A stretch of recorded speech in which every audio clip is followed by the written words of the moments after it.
In this guide, I'm going to show you guys how to share your SHEIN cart on app. Let's get started. First, launch your SHEIN app. Make sure you have already logged into your account. Now you can navigate to the cart page.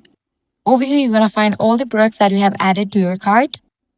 Now, instead of sharing each item one by one, there is a much easier method. What you need to do is add all of your cart items to your wish list. Launch the item that you want to add to the wish list. Now click on this heart icon.